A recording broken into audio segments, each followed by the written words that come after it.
Hello everyone, good morning. आज म यहाँ मर्निङ वाकमा आएको छु हाम्रो घर आइलेगमबाट। म उत्तर पश्चिमतर्फ लाग्दैछु र यहाँ उत्तर पश्चिमतर्फ लाग्ने क्रममा नि यहाँ एउटा ठाउँ छ होइन। त्यो ठाउँ त म पहिला पनि गइरहेको, अब यहाँ आइलेमकै मान्छे हो अभियसली गइराखिन्छ। यहाँ गएर त्यो ठाउँ चाहिँ कस्तो छ भन्दाखेरि भिलेज टाइपको छ क्या, गाउँ टाइपको छ। ठ्याक्कै आइलेङबाट अलिकति लगभग 100 मिटर पूर्व गए सरी उत्तर गएपछि एउटा ठाउँ आउँछ। त्यहाँबाट ठ्याक्क पश्चिम लागेपछि त्यो एरिया हेर्दाखेरि गाउँको टाइपको फिलिङ आउँछ क्या, गाउँको टाइपको फिलिङ आउँछ। हरेक कुरा सेटिङ त्यहाँको, अब सराउन्डिङदेखि लिएर त्यहाँको अब भनौँ न रहनसहनदेखि लिएर घरहरूदेखि लिएर त्यो जम्मै कुरामा चाहिँ एउटा गाउँको फिलिङ आउँछ। त्यो मात्र होइन क्या, त्यो मात्र होइन, त्यहाँ रहेको त्यो प्लान्टहरू भयो होइन, त्यहाँ रहेको त्यो जुन त्यो हुन्छ नि अरू अरू कुरा भयो है, सबै कुरा चाहिँ गाउँको फिलिङ दिन्छ क्या। त मैले अस्ति नै एउटा भिडियो पोस्ट गरेको थिएँ नि इटरीतिरको। इटरीबाट जम्मा 100 मिटर पूर्व दक्षिणतिर एउटा ठाउँ जहाँबाट चाहिँ गाउँवाला फिलिङ आउने हो। यहाँ पनि त्यस्तै छ क्या ल।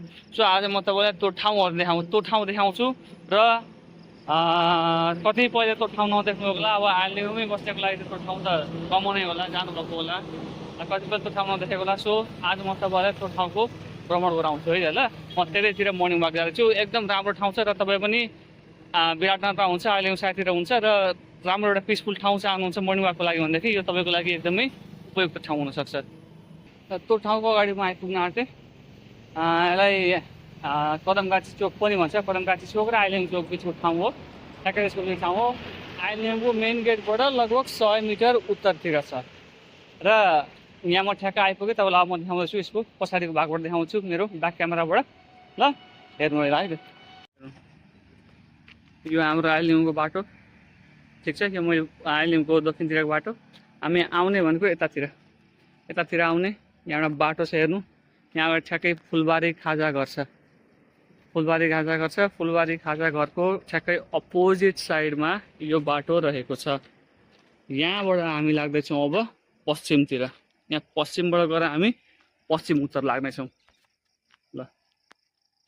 तपाईँ देख्न सक्नुहुन्छ क्यामेरामा अगाडि जुन पहेँलो बिल्डिङ छ, एकछिन म तपाईँलाई देखाउँछु एकैछिन ल। यो बाटोमा पहिला साझा कृषि अफिस हुने गर्थ्यो। यो जुन पहेँलो बिल्डिङ देखिरहनु भएको छ नि, यो त्यसैको बिल्डिङ थियो, पहिला हुने गर्थ्यो, अहिले छैन, अफिस उठिसक्यो। सो यतैको बाटोबाट हामी अगाडि बढ्दैछौँ।